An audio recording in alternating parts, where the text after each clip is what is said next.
پہلی بات عقیدے کی اصلاح کریں اور اس میں کوئی پل پلا پن نہ ہو. عقیدہ صحیح نہیں ہے تو کوئی عمل قبول نہیں ہے, کوئی نیکی قبول نہیں, ہر شے برباد ہے.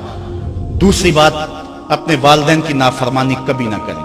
امام رازی نے لکھا ہے کہ ایک گناہ ایسا ہے جس کی سزا آخرت میں تو ملتی ہی ملتی ہے, دنیا پر بھی ضرور ملتی ہے, اور وہ والدین کی نافرمانی. اور ایک نیکی ایسی ہے جس کا فائدہ آخرت میں تو ہوتا ہی ہوتا ہے, دنیا میں بھی ضرور ہوتا ہے, اور وہ والدین کی فرما برداری ہے. نہیں تو نشان لگا لے شخص پہ جو والدین کا گستاخ ہے, ساری زندگی اس کو ذلیل ہوتے دیکھیں گے. اور اس شخص پہ بھی نشان لگا لے جو والدین کا فرما بردار ہے, زندگی میں آپ اس کی پگڑی کو کبھی جھکا ہوا نہیں دیکھیں گے. اللہ اس کی عزت کی حفاظت کرے گا. اور والدین کے لیے جو شخص روزانہ دعا کر دیتا ہے, میں نے کتب میں پڑھا ہے, ساری زندگی اس کے رزق میں بے برکتی نہیں آتی. اس لیے اپنے والدین کو راضی کرنا, عقیدے کی درستگی کے بعد اپنے والدین کو جا کے راضی کرنا. اگر کسی کے والدین ناراض ہیں, ہاتھ جوڑ کے معافی مانگنے میں کوئی شرم محسوس نہ کریں, پاؤں پکڑ لیں, منتیں کریں, ان کو راضی کر لیں. اللہ کی رضا والدین کی رضا میں, اور اللہ کی ناراضگی والدین کی ناراضگی میں ہے. اور حضور علیہ السلام نے فرمایا 4 لوگ ایسے ہیں جن کو جنت میں جانے سے کوئی شے نہیں روک سکے. اور فرمایا اگر لوگوں کے سست پڑ جانے کا اندیشہ نہ ہو تو اے عمر میں تجھ کو کہوں کہ یہ بات گلی اور بازاروں میں لوگوں کو بتا دو. وہ 4 لوگ کون ہیں؟ ایک وہ شخص کہ جو اس حال میں مرا کہ اس کے والدین اس پہ راضی تھے. دوسرا وہ شخص کہ جس نے ایسی سچی توبہ کی کہ گناہ کی طرف دوبارہ پلٹنا اس کے لیے اتنا مشکل تھا جس طرح تھن سے نکلا ہوا دودھ واپس جانا مشکل ہے.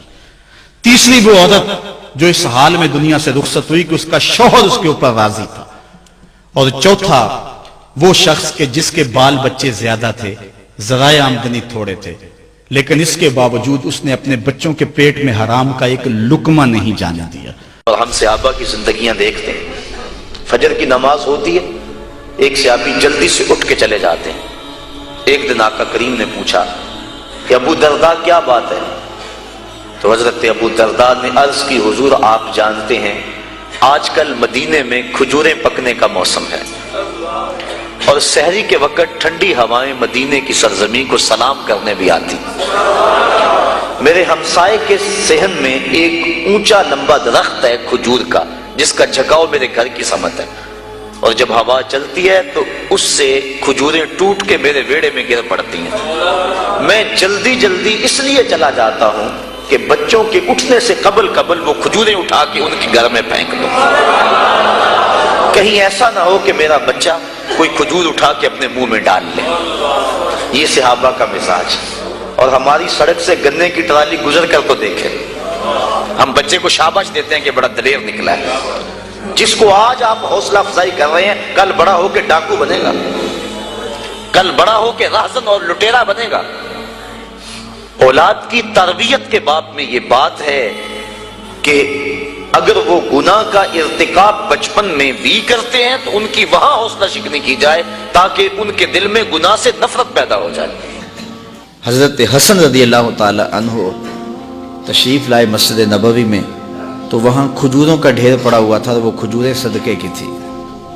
تو حضرت حسن رضی اللہ تعالیٰ عنہ نے ایک کھجور اٹھائی اور اپنے منہ میں ڈال لی. بچے تھے تو حضور علیہ السلام دیکھ رہے تھے, حضور تیزی سے آگے بڑھے اور حلق میں انگلی ڈال کر کے کھجور نکال لی, اور کخ کہہ کے حضور نے فرمایا اس کو نکالو, اس لیے کہ یہ صدقے کی کھجور ہے. یہ بچپن کی تربیت تھی کہ پھر پوری زندگی پاکیزہ رہتی ہے.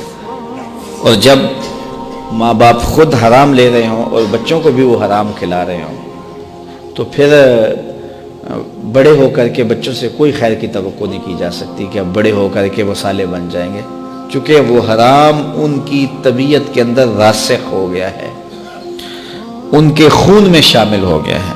تو بچوں کو بچپن سے ہی ان باتوں سے ٹوکیں, منع کریں, روکیں, نہیں رکتے بار بار روکیں تاکہ وہ حلال ہی تلاش کریں, حرام کی طرف ان کی توجہ تک نہ جائے.